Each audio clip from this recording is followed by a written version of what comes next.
I gotta rewind this thing. Falling into, we ran out of seagulls and we started getting birds. We're back! It's the Gaming Galleon. I'm Captain Raz. Thanks for coming. I certainly hope you brought your long underwear today because it will be chilly out there. The navigator is slowly speeding us through the glaciers and through the icy currents to Alaska! The final frontier, ladies and gentlemen. We're off to the final frontier, and we're hunting Sasquatch. And you may be asking yourself, Raz, come on, Captain Raz, get your act together. There are no Sasquatch in Alaska, or at least not in the snowy, tundra-filled areas we're sailing toward. If anything, it would be Yeti. Well, perhaps you should get rid of all of your preconceptions, my friends, because you have no idea what lies in the snowdrifts. Okay? But in the meantime, before we get there, I want to talk about a couple things. We're on our way to Alaska. We're going to be talking about a few things today that are very interesting. For one, we'll be talking about a game system that is so old it may as well be in the Canterbury Tales. We'll also be speaking about Marvel. God, is that what it's called? Hold on. There's like a, there's a yeah, all right. You get these games that have like 6 or 7 words in it. It's Marvel Superheroes, War of the Gems. Or is that a semicolon? I always get those two confused. Marvel Superheroes, War of the Gems for the Super Nintendo. Finally, we're in the waters of the Super Nintendo, and I can't be more excited. It's a great game. We'll get into that. We've also got a booty segment. Lots of booty. It's filled up and a little bit spilling onto the deck here. And then finally, over here in the corner is the mailbag. We'll dip into there and see what we find. So lots of discovery ahead, lots of adventure, and lots of fun. And let's get started, okay? So yes, I came across a video game system that you don't see every day. And some of you may be like, well, that's a good thing. But I personally was quite excited when I came across this little guy. Here it is. It's the Merlin. There you go. The Merlin by Parker Brothers. Look at this guy. Oh, it just fell out. It's not the sturdiest box in the world. Okay? Frankly, it's a little shocking to find the box. But there it is. I really like the hand. The hand is kind of like a chrome-plated hand. Merlin the Electronic Wizard. Now, when did this guy come out? Somewhere in the 70s. 80s, maybe. Wait, don't I have... It even has the instructions. Hold on, let's find out. So, 1978. Okay, 1978. So, what is that? Around 37 years old? Somewhere around there? 37-year-old handheld gaming system. And here it is. This is the Merlin, and I remember when I was a little sea dog actually being excited about maybe getting one of these guys. I don't think I ever had one. And, I mean, at the time, this was cutting-edge technology, so I would say maybe this is around a $30, $40 toy, But at the time, this was handheld gaming. This was when Space Invaders came out, 78. So Space Invaders was really when video gaming blew up for the first time in the arcades. So to think, I mean, that's like the birth of popular gaming, and in the same year, you get a game system in the palm of your hand, and you're like, well, it doesn't look like much of a game system. It looks like a really terrible phone that, the edges are so sharp you could cut yourself. But it is actually a gaming system, and I popped in some batteries, and let me tell you, it's a lot of batteries for this guy. It's about 6 AA's. 6 AA's for this thing. I mean, the original Game Boy, the fat Game Boy only had 4 batteries, and that seemed like a lot. This guy's doing 6, and let me tell you, you can feel it. It's heavy. If you want to look at the sides here, not much to speak of. That's the on-off switch. We'll get to that in a second. And, I'm not exactly sure what that is. That may be a headphone jack. That seems like crazy that they would have that. I almost want to look it up in the instructions in a second here.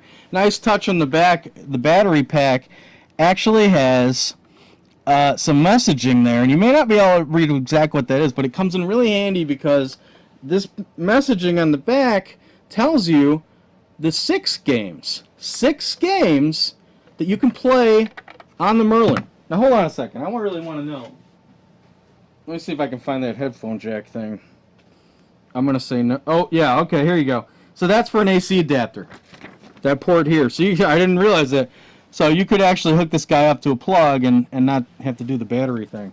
But we do have some batteries in this baby. Let's fire her up. And as I said, there are 6 buttons. And what do we have? We have one little red light lighting up, okay? Out of the box, you're not going to be sure what to do with this thing. But I have to say, once I read the instructions, this was actually, and I've got, if I see something like this, I'll put it in the hold. If it's a plug and play or some old obsolete handheld game, I still find these fascinating. And if they're for the right price, I'm going to go for it. We were able to get the Merlin for $5. I think they were asking for 30. But the thing is they had it there for a very long time. Okay? And that's the thing that you kind of want to remember when you're buying crap like this. Don't think that you need to jump on it right away. Okay? I would never pay $30 for a Merlin. That's about what they're worth.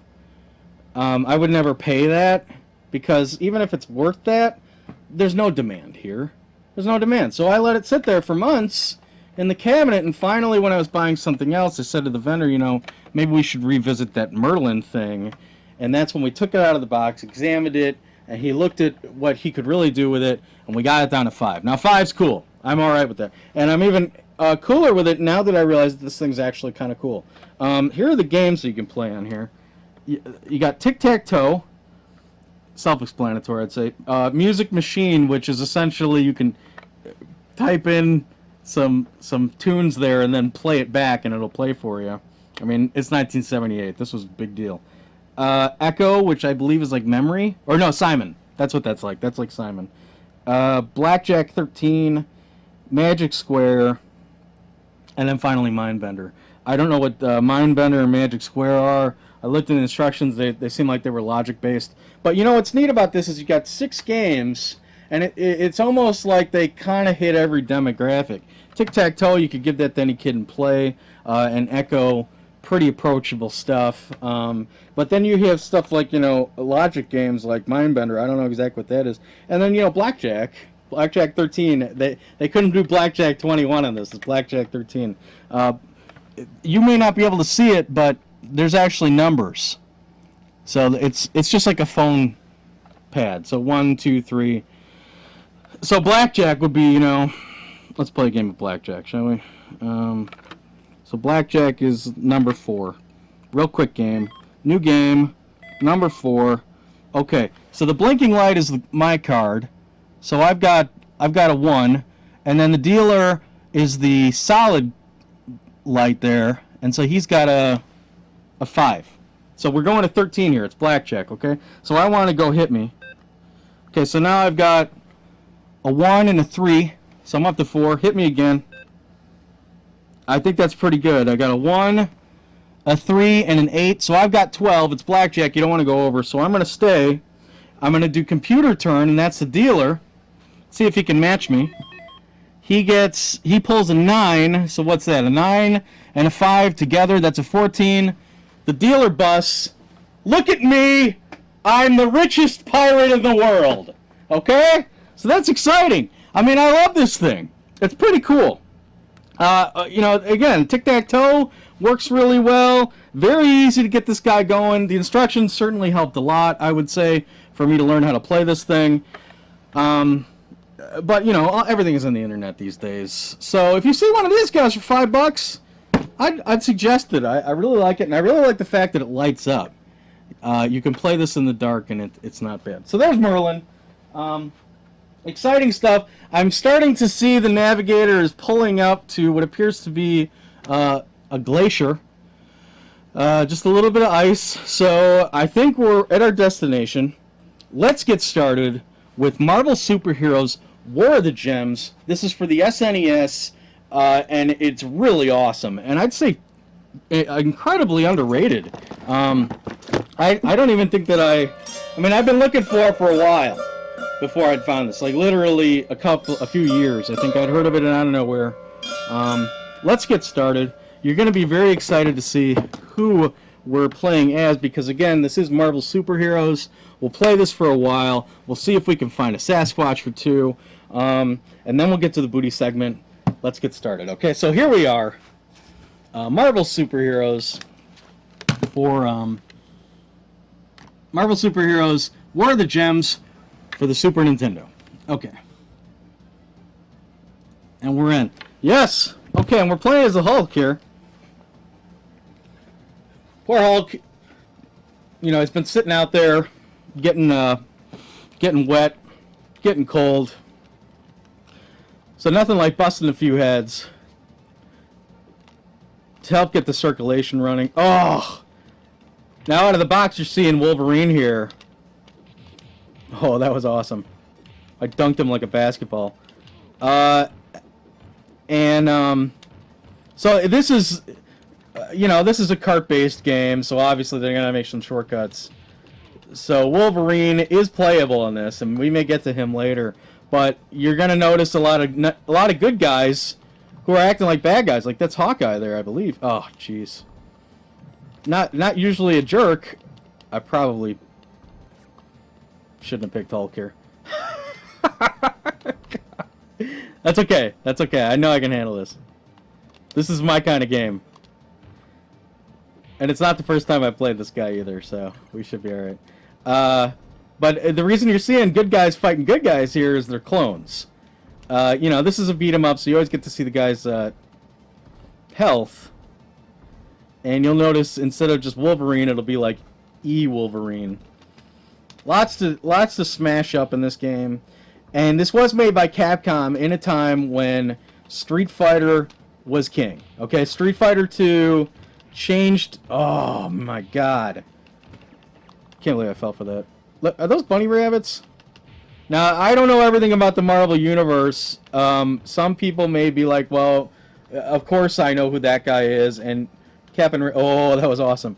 Captain Raz, you're a dork for not knowing. So I apologize for that. I pretty much know the basics when it comes to Marvel. If you grew up in the 90s, you were treated to excellent animated series like X-Men and, you know, like Batman animated series. I'm trying to think of another Marvel series in the 90s that was just excellent aside from X-Men. I don't think I know. I don't think I... Now here's somebody you did see in the X-Men series, and that was Puck. And, you know, God bless that series, because if it were... Oh, my God. These guys have my number. This isn't good. I'm gonna die. Oh, my God.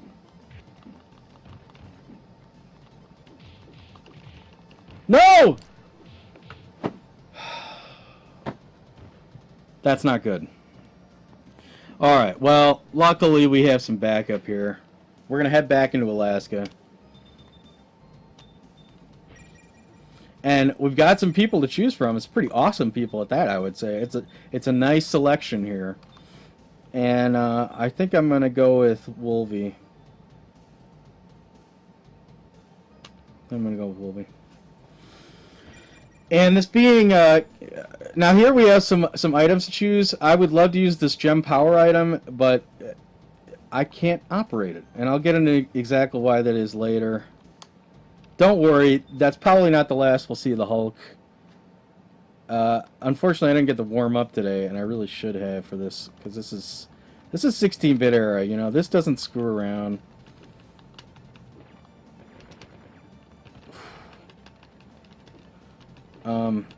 But like I said, this was made when Street Fighter was king, and what I mean by that was that Street Fighter was really the first game to have these moves in a fighting game where you did more than just press the button and the character reacts to the button.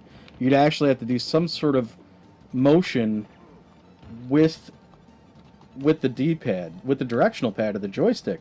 You know, like a half circle and punch will help you, will have you do Ryu's fireball, or you know, pressing back and forward with a kick button, you know, helps you do Guile's kick.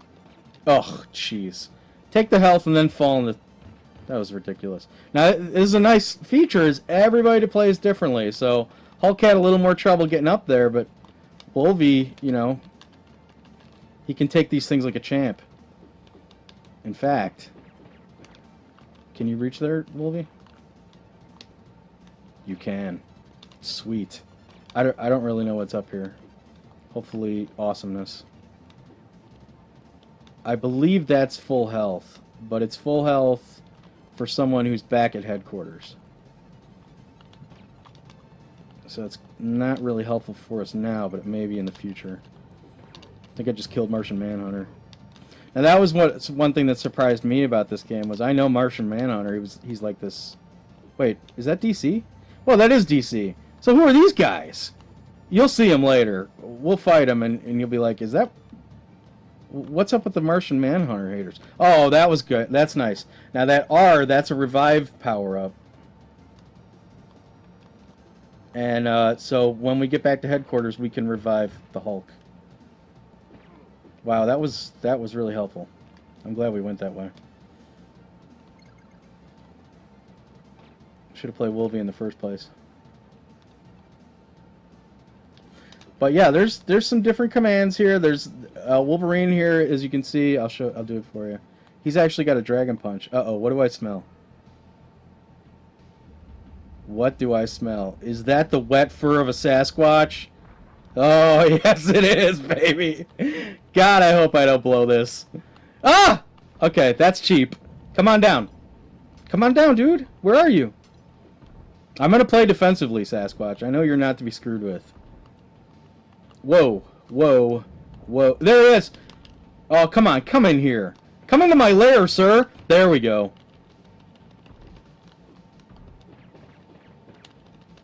Oh, he stunned me with that hit. Finish it off with the Dragon Punch. I was hoping to drop him. It's always good to try and... Even if you think you can get more hits in... You know, common misconception with these kind of games is just ram on the button, there's nothing you can do, but always try and finish off with a move that's going to drop them. Even if it means you're not going to do as many hits. If they're slowly falling out of your range with every hit, come on in here.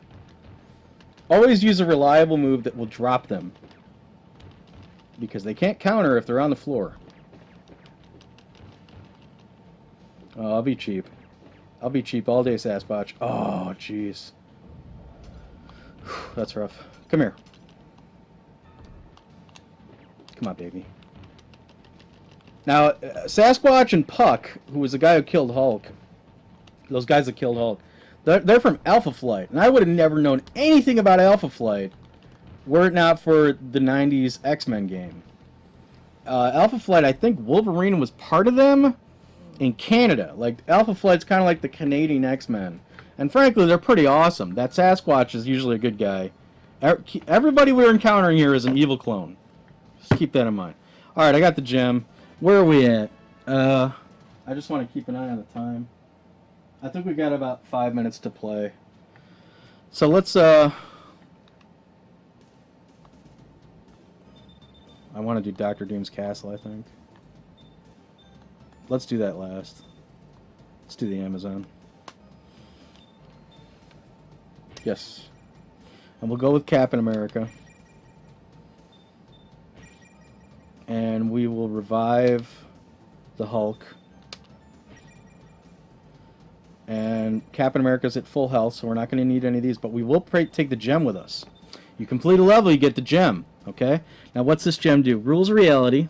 Enables you to find hidden items with your expanded perceptions. Awesome. Did I take it? Uh-oh. I think I forgot it. What an idiot. Now, by the way, there are some limited like I think they're like screen clears or you know power ups. I think you saw me get one of those earlier with the Hulk. The problem is we were talking about how you can do the Dragon Punch move or the Fireball move with every character. That's how I'm throwing the shield.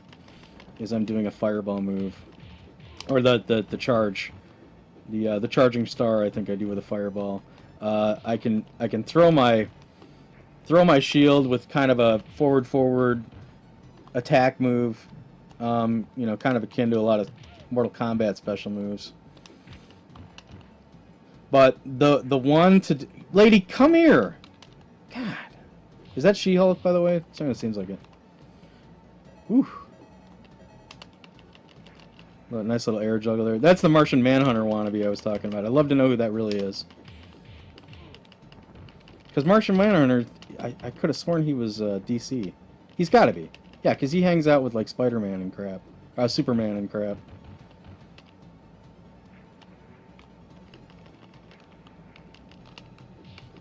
Oh, come on. I dropped her.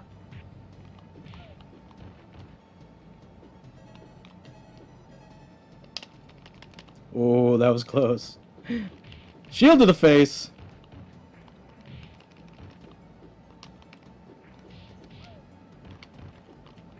Oh, these jerks. Get out of the air. Oh, I can do that too. You want to play dirty? Dirty. That was beautiful. Oh, and then I have to... Then I get dropped by Driftwood. Thanks, Neil. Good moves, Raz. Oh my god. Now I'm just being sloppy. Alright. There we go. This game is not hugely unfair. I got a little health there. I knew that was hiding there, so... but man, this is definitely the kind of game that you're going to need to rehearse if you want to go live with it. Because 16-bit era, man, they don't screw around on you. And Capcom certainly doesn't. But I mean, this is a really beautiful looking 16-bit game in my opinion. And one that really is under the radar. Oh, you jerks. And they, you know, they suckered me into taking that health. I really should have waited till after the fight for that. No! Come on, baby.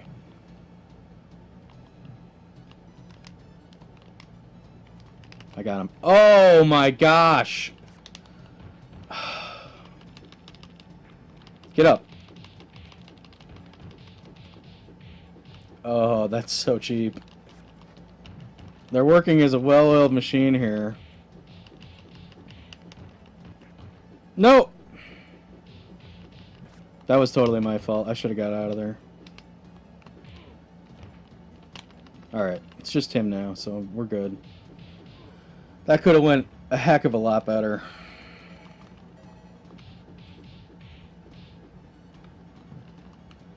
I have a feeling we're a little over on time. Got some booty coming up here. Not bad. Not my proudest moment with this booty coming up, but I don't know. We'll get into it. I believe we've been spotted. More pucks. Oh, these jerks. You gotta eliminate the cameras. Oh, jeez. Come on. Are you serious? Yeah, see this? Dang it, dude. Throw a shield up there. There we go. Alright, it's just me and you, pal. No reinforcements. Who's gonna save you now? Alright, Captain America. I'm not really, you know, I'm not that big into superheroes. I didn't see any of the recent Marvel movies except for The Avengers. Excellent movie. I think that's really the only one I've seen. But when I saw this game, you know, it's a perfect blend between a cool ensemble cast and Capcom fighting. Oh, dude, we're down. That's a drag. Alright, well, we'll leave it there for now. We'll head back. Head back to Avengers Base for now. Nice yeah, there's a password system here. You know. training room. You can fight some holographic bosses, do a little training. We'll stay here in the Avengers base for now. And we're coming back. Sorry. There we go. And what are we doing now? Now we're going to be hitting the booty segment. Let's do it, shall we? Okay, so how are we doing on time? Oh yeah, we're right on time. In good shape. Hopefully I don't get crazy here and take too long doing all this. I think we're okay though. There's not that much here, and frankly, again, this is not my proudest moment. I can't say I was particularly happy with the amount that we walked away having to pay here, but sometimes you got to treat yourself. Okay, so here we are. First of all, I walked into this thrift store, and there's usually nothing here, and it's usually overpriced. Today, I would say, is somewhat of an exception. I don't know that most people would have picked this up, but I did. This was for $4. We have a system here with a cartridge, and kind of looks like a Famicom cartridge, a Japanese Nintendo cartridge. And then we have a controller that looks like a Sega Genesis controller if it was dipped in, I don't know, carnival candy or something. So here we are. It's the Power Station 2. Get that stupid. The Power Station 2. I should really be more careful with this thing because it is, I mean, it's the cheapest thing you could possibly think of. There are 10 millions of these little Chinese jobbers floating around out there. What does this say? Multi-game cartridge. There's entertainment, action, adventure, sports, and educational. All on this little guy? I mean, how can you say no? This was $4, and I think the reason that I picked it up was these tend to have Nintendo games on them. Nintendo Entertainment System games on them. Emulated, of course. Not as cool as playing on an NES, but I am always intrigued to see what's on these, because sometimes they're different. Sometimes they're games that never came out in America, or sometimes they have a nice little collection of classic games all on this guy. Most of the time you're going to find one of these and you'll find the same games. You'll find Donkey Kong, Super Mario Brothers, a game that never came over here but is a big Nintendo game called Devil's World. It's interesting to play that game in particular because it has like crosses on it, and that's why it never made it here, because the whole game was based off of the God and the Devil, and that was a little too religious for Nintendo of America in the 80s. That game never made it over here, but you usually find it on this. It's basically a Pac-Man clone, really nothing to write home about, but again, interesting to see a little religion in a Nintendo game. Most of the time you're going to find about the same 70 or 80 games on this guy, so if you find one and it's working for you and it's in good shape, you're pretty much okay. But a guy like me, I can't leave it alone. I need to bring it back to the ship, plug her in, and see what's really on it. And I'd have to say, of all the ones I've come across here, and I've come across, you know, somewhere around half dozen in my travels, this one's the coolest. And the main reason is aside from just having Nintendo games on it, it's got a lot of Konami games on it. So it had Contra, this guy's got Contra, Super Contra, and then what I was really surprised to see was Castlevania is on this, and I really loved Castlevania. That's a game I can sit down and play over and over, really get a kick out of. So to have it on here for $4 is pretty cool. There is a second port here. You can play two-player with your friends. I believe there's Super Mario Brothers 3 on this guy. And another surprise was Double Dragon 2. Double Dragon 2 on this thing. But here's the thing about these. They're never perfect. And in the case of Double Dragon 2, it's very important that the buttons be where they need where they were on the original Nintendo, but for whatever reason they're mapped in reverse here. So Double Dragon 2 is pretty much unplayable on this thing, unfortunately. But Castlevania ran like a dream, Contra did, and then all the other games that you could possibly find. It's a mystery box, and for $4 I can't not open it. You know what I'm saying? So there you are. But that's just the start. Where are we at? I think we're about halfway through the show. So 15 for the 15:25. So we got around 5-10 minutes. Okay, that's fine. All right, here we go. Let's just go through the time together, shall we? I mean, let's just pull back the curtain You know, let's just bust through that fourth wall. Why not? We're a crew. Let's do it together. Okay, so I went to this place. I like to go down to the south side of Indianapolis hunting every month or so. And I can't go down there a lot because there's something about the south that you're not getting away with murder down there. They kind of know what's going on down there. So you'll find cool stuff, but you're usually going to have to, you know, pay for it.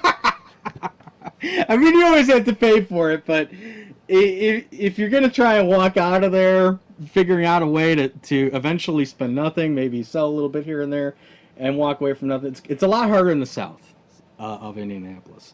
But anyway, I still like to go down there because I do find cool stuff. And there was this one place that I'd never been in before. It's in this really weird intersection that it almost took me like 3 turns to get there. And I don't know what it is about Indianapolis, but it's like the median center of the world. There's medians everywhere in this city. It's so impossible to try and cross the street around here. It's really annoying. So there are some places that you want to... Patty the Swallow just walked in. I don't know what he's doing, but we'll let him do his thing. Anyway, what was I saying? Oh, yeah, so we're... I gotta lock that door. So anyway, there's this median, and I pass over this place a lot because it's kind of like one of those dirt joints. You know, there's like the signs, the advertisements are literally painted on the walls. There's no marquees. There's about, you know, literally over 100 bikes of all shapes and sizes sitting on the lawn. I can only imagine what a pain it is to pull those out every day, to put them on the side of the road so drivers by can see them. I walked in there, and there was this lady who was working on a bike. She looked like she was utterly defeated with life. You know, I asked her if she had any video games. She was like, you know, talk to somebody else. She was the only one in the room, but she wanted me to talk to somebody else. It doesn't take me long to see an entire wall of video games. And this is a place that is rotted out. There's no air conditioning in this joint. It's literally almost a garage, okay? That's probably been selling flea market-like stuff for like at least 20 years. Actually, now that I think about it, I think the guy said he'd been doing it for 11 years. But whatever. So there's a whole wall there, and it's not good, okay? This place is wrecked. There's literally like a leak dripping next to Nintendo games and Super Nintendo games. I mean, my heart was breaking looking at this place, but it was also sailing because this is what it's all about. You know, finding a place like this. This isn't a retail store. This isn't a place that's designed every day to bring in games and send them out. This is just accumulated, okay? This is just the kind of stuff that they find along with whatever they're buying at an auction, and they just put it in that corner, and whatever. They put it in that corner, they slap $5 on it, and they go whatever. And that was the situation here. Everything was $5, and we're talking about everything. Sega Genesis games, Nintendo games, PlayStation games, PlayStation 2 games, Xbox games, and also Atari games. And that was kind of what caught my eye with the Atari games. We're kind of at the point where Nintendo games are kind of hard to find for a good price. There's a lot in the hold. A lot are in there. So Atari, though, not so much. And you never know with Atari games. I didn't grow up with Atari, so it's kind of uncharted water for me. So, you know, caught my eye. So here we go. I looked at these. I just started pulling stuff that I knew we didn't have in the hold offhand. And I put it all in a pile. And so here it is. So we started out with Cruise Missile. For the Atari 2600, you know, God knows what this game is. I see that there's a spaceship. That's usually going to catch me. I love spaceships, especially in the Atari age.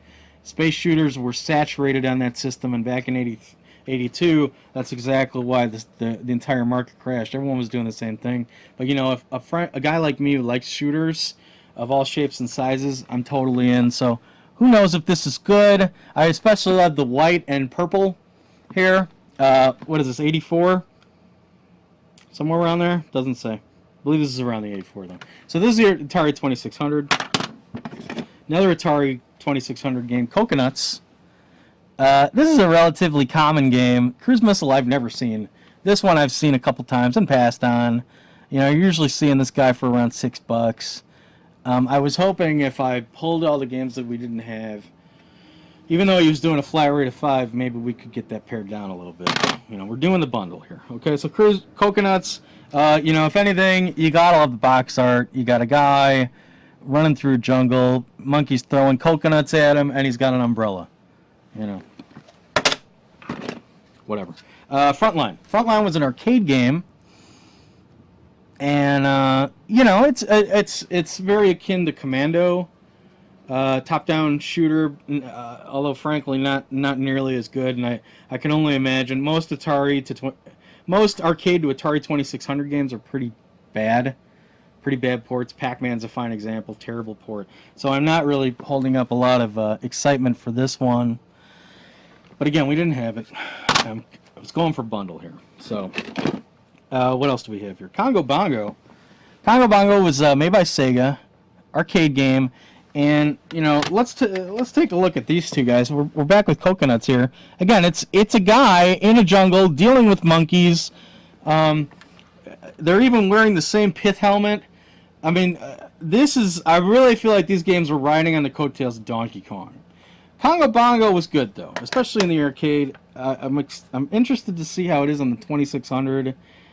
Because it was almost 3D, it was isometric. I feel like that's a lot to ask of the 2600, so we'll see. Again, probably a bad arcade port, but one I don't see a lot. This is weird. This was too weird to pass up. Here's the Game Genie for the frickin' Game Gear. Okay? We've talked about the Game Gear before. This is Sega's Game Boy. This is a beat-up, broken Sonic the Hedgehog one that I found years ago that doesn't work, but I brought it in here to show you exactly how the Game Gear Game Genie pops in. Look at that. Isn't that super weird? We will probably never use this thing, and it's far from exciting, although there is one interesting thing. You know, Game Genies are cheat devices, and you need codes to access the cheats. Well, this is a portable thing, so you know what a pain in the butt it would be to carry around your handheld and this stupid thing and like a code book. Well, worry not, my friend. This thing's got a little case, a little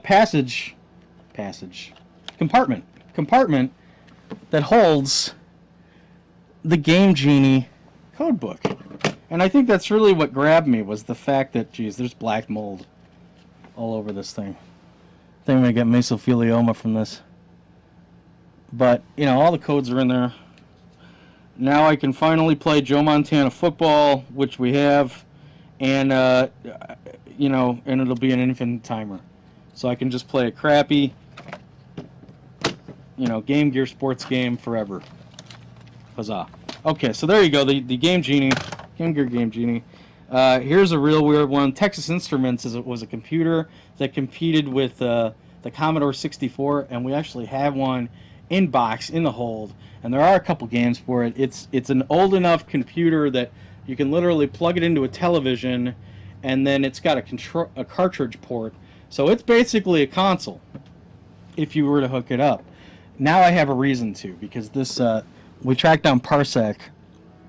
Parsec's basically a space shooter, and to play a space shooter, 2D space shooter on the Commodore 64, that sounds like an interesting couple of hours to me. So that's going to happen. I've been on the lookout for this guy. Again, this is usually one you find for around $6. Nothing crazy, but I wasn't going to pay $6 for Parsec, and now we didn't have to. Another Atari game, Fast Eddie. Never heard of it. Never heard of it. But again, we're just grabbing off the wall here. Grabbing off the wall. I can only imagine how long that stuff's been amassing. And frankly, I'm surprised I found what I did.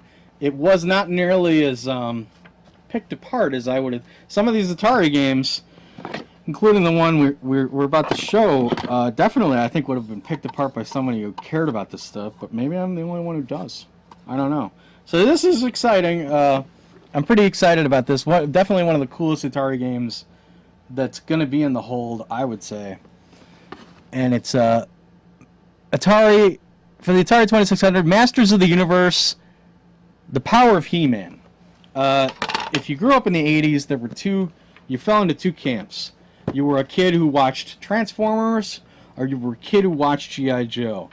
I happen to be in that smaller third clan who watched He-Man. And I think He-Man was really where I got my flair for Dungeons and Dragons, my interest in Tolkien, my interest in all things fantasy, why I loved RPGs so much as a teen. I think He-Man had a lot to do with it because it was really the only show out there that showed, for my age at the time, swords and sorcery. And I really got into it. And it's funny because I picked this up maybe last year, and I popped it in, and for me it still holds up. It's still really amusing and cheesy, and a lot of fun. So, to play this on the Atari, I mean, there are not a lot of He-Man games out there. So that's pretty cool. Pretty excited about that. Let's see here. What else we got? Couple Nintendo games. Always good to find some Nintendo games we don't have. If there's one collection that I would love to see us complete in the hold, it's NES, the Nintendo Entertainment System. It's getting harder and harder to find them for a good price, and it's getting harder and harder to find ones we don't have. So happy to find this one. This is inappropriate. It's Skull and Crossbones by Tengen, an arcade game that I believe was released by Atari. Tengen was the Tengen games were Atari games essentially, but this game's pretty bad on the NES. But again, how can you pass up the box art? Look at all that gold. Just makes you want to play it, doesn't it? Oh yeah, there's like a wizard here with like a damsel. There's a guy swinging in. Oh man, there's a pirate fighting like a mummy and a skeleton. I mean, that's the stuff of dreams right there. I love it. I could just stare at that box art, and that's enough. All right, and then one other, again, an NES game we just didn't have, and don't chat. I would actually enjoy this. I think it's always fun to pop in a game show on the NES. Here's Hollywood Squares. For those of you who don't know what Hollywood Squares is, this is a ridiculous show that was around in the 80s and 90s. It's basically tic-tac-toe, okay? But it's huge. It's like life-size tic-tac-toe. And in the nine compartments, you have a celebrity, some B-list celebrity like Gilbert Gottfried or Charo, and they sit in there, or like, some guy with a puppet, a ventriloquist. And then the two contestants are asked a question like, what color was the hair of Marie Antoinette? And then they're trying to win tic-tac-toe, so you always go for the center square of a tic-tac-toe. Where's the... I'm not going to draw it out. It's tic-tac-toe. Where's Merlin? There you go. Merlin will help. So you always want the center square for tic-tac-toe, right? So you're like, okay, I'll take Gilbert Gottfried in the center square, and then Gilbert's like, I don't know, I think she was blonde, and then you as the contestant have to decide, is Gilbert Gottfried, does he know the right answer, or is he wrong? And if he's wrong, and you say he's wrong, then you get that square. So that's Hollywood Squares. What a weird show. I don't know that they're still doing it anymore, but trust me, they're doing things just as ridiculous on television. Maybe they don't need it. That's a shot of the set. You probably can't see it. Hollywood Squares. One more to check out the list on the old NES list. A couple other games here. Tron Deadly Disc. Pretty common game. We didn't have it. Pitfall 2. You may remember this one. We've been out to Machu Picchu, and that's where this takes place. Pitfall 2 is hard to find for the most part. Maybe not totally hard to find, but certainly of all the games here, I would say this one's the most valuable. Almost like a $10, $15 game. That's a lot for an Atari game. I'm probably going to give this one to a friend. I know some Atari heads, and this, as you can see, I mean, I didn't do very well when we traveled out to Machu Picchu, but a lot of fun. And then a couple other games. Space Harrier for the Sega Master System. Pretty cool arcade game. Master System does a pretty good job with arcade games, so I think this one's going to be alright. It's only got a poster. Let's take a look at the poster.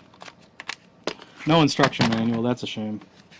But this game's not too crazy uncommon, so maybe one day we'll find it, but definitely the poster is always worth a look. I mean, look at all the action here, and it's all right in front of your television on your Sega Master System, so what is that? Take hold of the Sega Adventure. Right. Good stuff. Okay, so there's the poster. I love those posters. It's very vexing. I want to put them up, but then I don't, because I want to keep them in the box. One final thing. Not a lot of hardware. Well, they had a lot of hardware there, but again, it was the leakiest, craziest place. And we have a lot of hardware, but accessories are always interesting to find. And this one, this guy's probably the reason this is a good deal, frankly. Okay? It's an NES dog bone controller. That's what they call these, dog bone controllers. These were made with the last model of the Nintendo Entertainment System, which we don't have in the hold. They're not that easy to find, and they're pretty valuable these days. These dog bone controllers are also not easy to find and pretty valuable. This is like a $30 controller. $30 controller, and you know, it's not bad, but there are some people who out there who swear by them. I mean, I think that's ridiculous. I mean, a controller, I don't know that this is any better than you know, our original, our good old friend, the original, you know, NES controller. This is fine for me, but I am interested to play, you know, like Castlevania 3 with this guy or something, see what it's like. So yeah. But again, we don't have one of these in the hold. It's neat to have one for sure. And again, you know, $5 for everything. And here we are. We're already looking at a $30 controller. So, pretty cool deal. We have, to count it up. Oh, one more thing. Harry Potter for the GameCube. The first one, Sorcerer's Stone. You'd be surprised. This one's actually still in demand quite a bit. Disc may need a little TLC. I haven't looked at it or tested it yet. Chances are this one I'm probably going to get rid of. Probably get about $15 worth of scratch. So that means, you know, kind of help the load here. Because this is a load. This is a load. So let's count it up.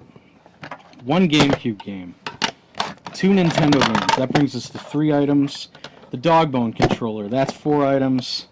The Texas Instruments Parsec, 5 items, and then 1, 2, 3, 4, 5, 6, 7, 8 Atari games. I just lost count. 8 Atari games.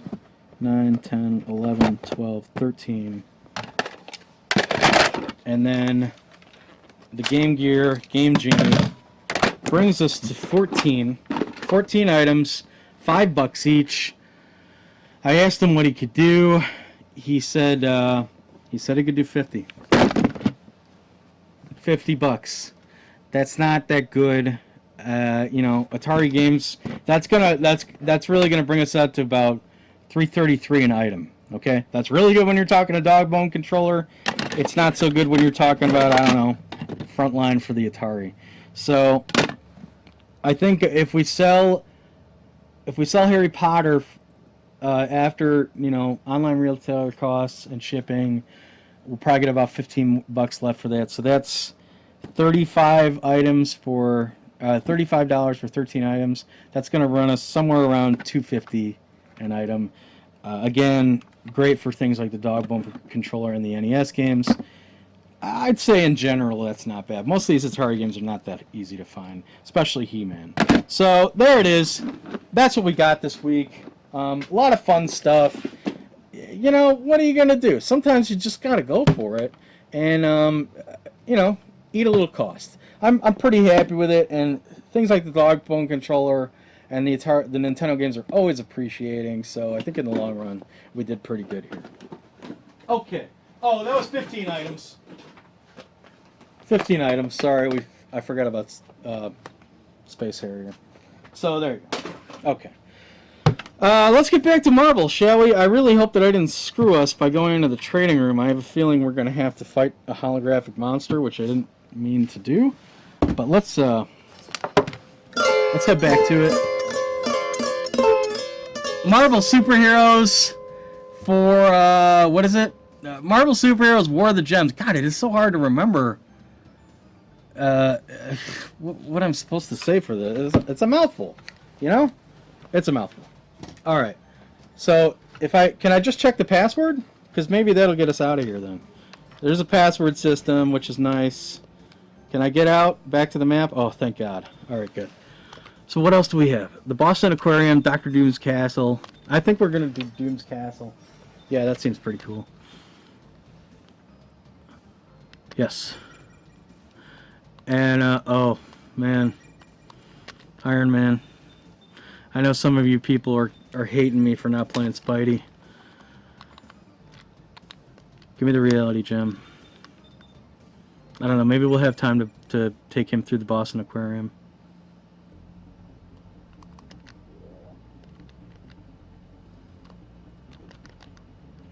You see that? Oh my God. No. Everybody plays dramatically different, and that's really what I like about this. And you can take all of them in. These guys are jerks. You can take them into any of these arenas. You know, you've got a stage select. Again, Hulk could not get up here, but look, Iron Man's having no trouble getting this high. Oh my God, Neil. You're not a good person, Neil. Oh. And you're not a Neil, you're Raz.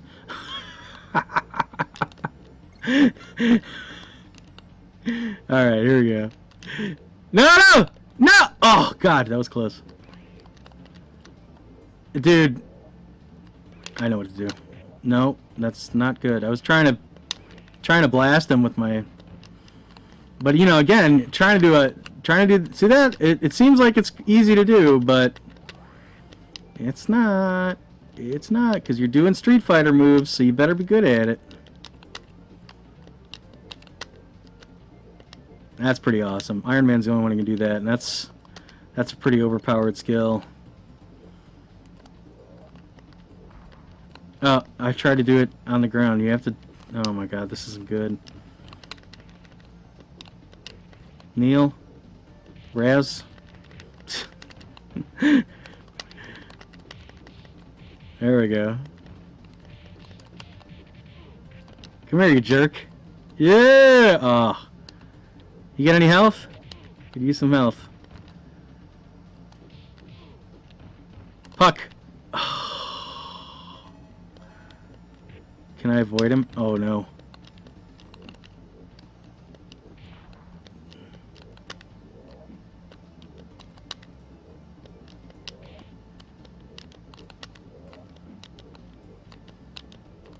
Come on, how about a power-up?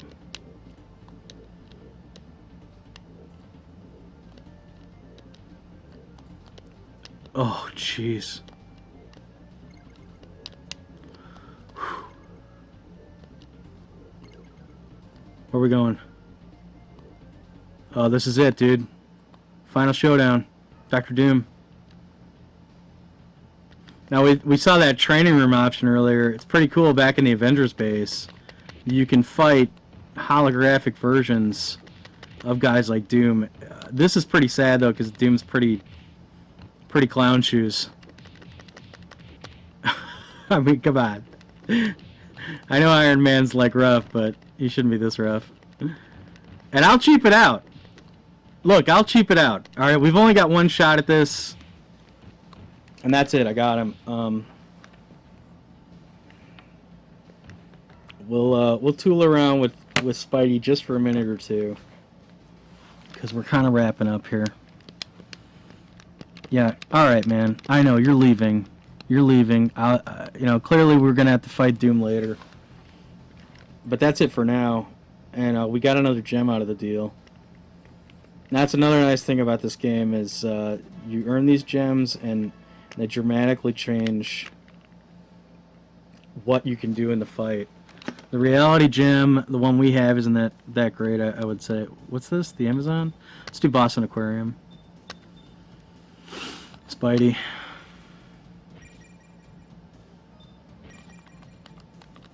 Oh, we didn't get a gem there. That's a drag. One time I got like the gem of time, and that one makes your character dramatically faster. I was really having a good time with that one. I've never found the gem of power. But yeah, Spidey, he's got the web ball, he's got the web swing. And Adam, I know. The villains have planted some explosives in the aquarium. Okay.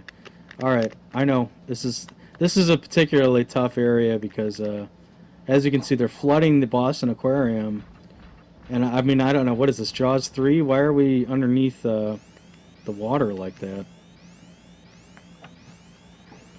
But as a result, the water starts to fill up in these underchambers, so you really got to be fast. I usually take Iron Man through this, but Spidey might be okay. I don't know, we'll see.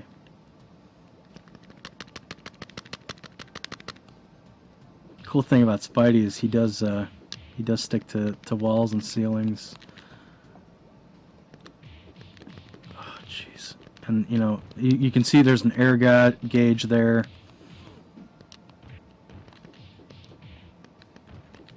I don't know if this is, I don't know if this is good for Spidey or bad, because he's, generally reliant on speed. So he's losing, his main advantage here underwater. You're just always going to go dramatically slower. And we're way over.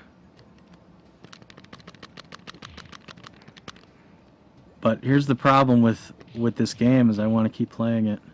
Alright, now here's a boss. Let's see if we can beat him. If we can beat him, then we'll wrap it up. God, and that's all I can do, huh? There we go. Come on down so I can combo you. Some of the characters, like, you saw, like, Captain America's, he's pretty good in the air. He's got, like, a little combo going. Spidey can do, a couple moves, but they're more just like, web ball. Oh, God, that's what I get for going for the web ball.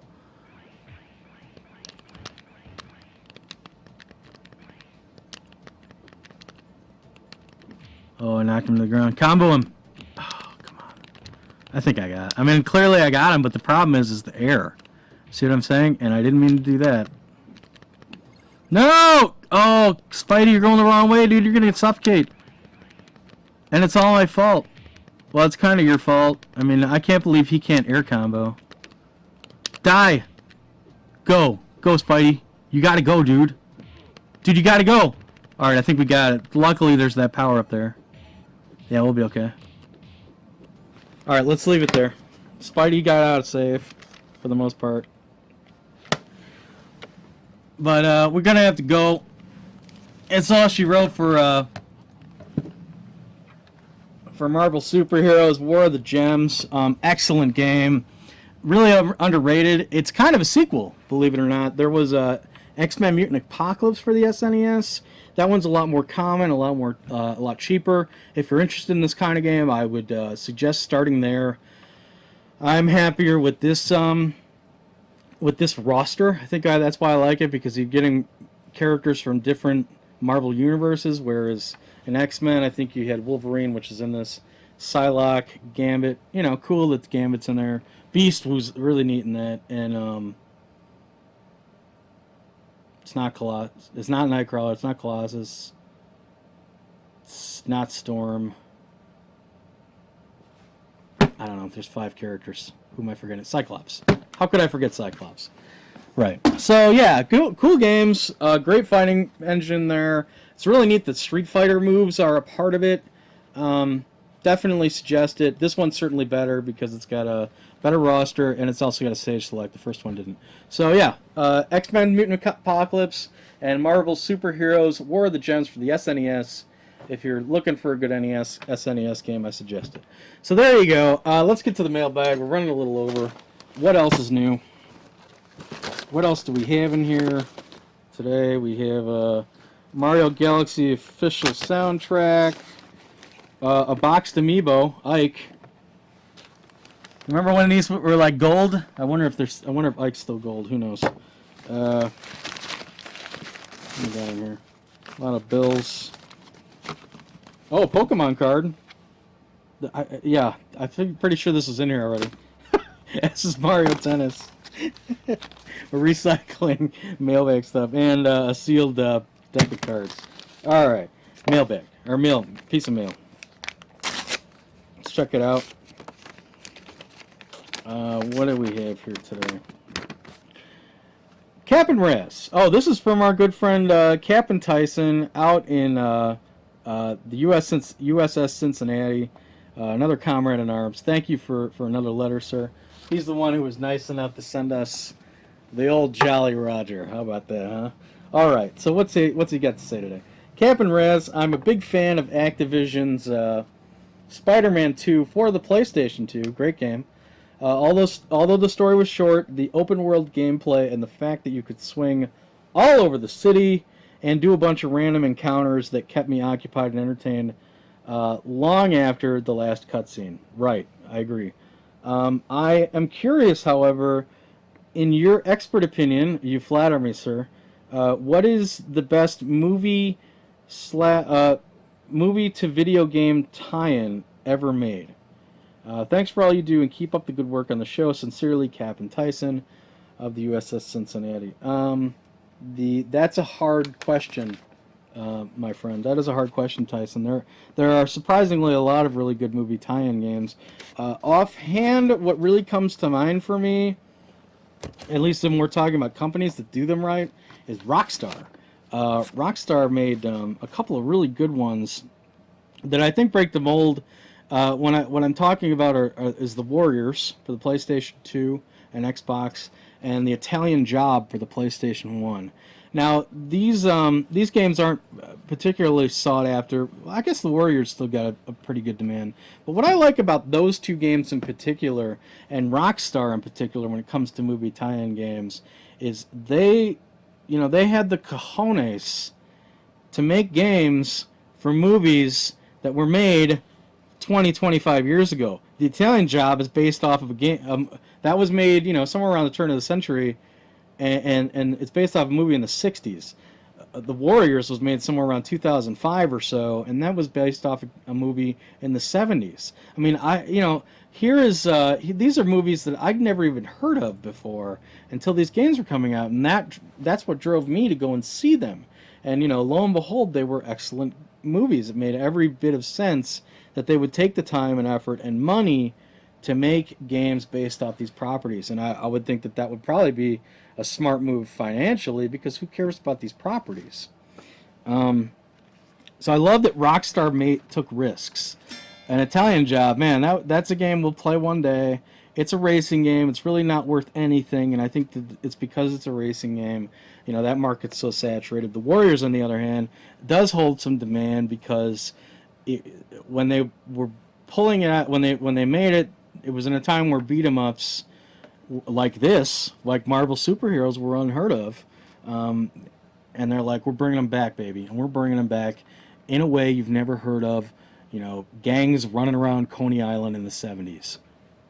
What a game. What a risk taker that company has been. So I would definitely give a nod to them. Other movie tie-in games that have always really been awesome. Barnyard for the GameCube is a kid's game that I played all the way through, based off a cartoon. I've never even seen the cartoon, but I absolutely love the movie or the game. It's like an open world country game. Really kind of reminds me of Dog's Life, which we've discussed in the past. The best one ever, man.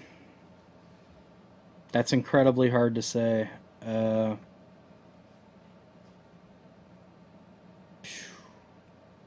I might have to just give it up to the Warriors. The Warriors is 2 players. It is like nothing you ever see. It's far. I would certainly far removed from Grand Theft Auto. It does things that Grand Theft Auto never did, and vice versa. And it's got a really good reward at the end when you beat the game. There's an arcade machine that shows up in the hideout of the Warriors, and basically it's a Warriors version of Double Dragon. I mean, again, you can play with your friend. I mean, talk about a great reward to a beat-em-up game. So yeah, I'd probably say the Warriors. Pretty awesome game. It's just 1 player or 2 player, all around. Good replay.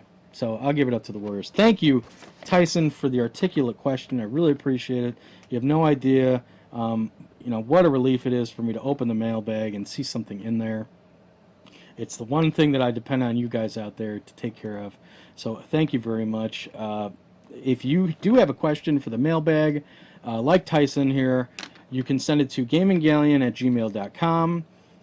You can tweet it to YesterdayNightL, or you can send it as a comment or message on any of our videos on Twitch or YouTube, and they will speed it to the old captain's quarters. Okay, so thank you for coming. I appreciate it. Thank you for hanging with me. I know it's been a little longer than usual, as usual. But in 4 days, you're going to be like, what happened to that stupid pirate ship? I miss it already. Okay, so thanks again for coming. We'll see you next time. We'll go off to some faraway land like Alaska. And until then, farewell and adieu to ye Spanish maidens. Farewell and adieu, ye ladies of Spain. For we received orders for to sail to Alaska, and we may never see ye fair ladies again.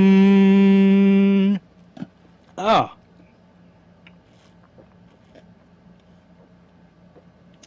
That last line, it's like swallowing sandpaper. It really hurts. I assume you know, because I'm sure you're singing at home. Keep your powder dry, mateys.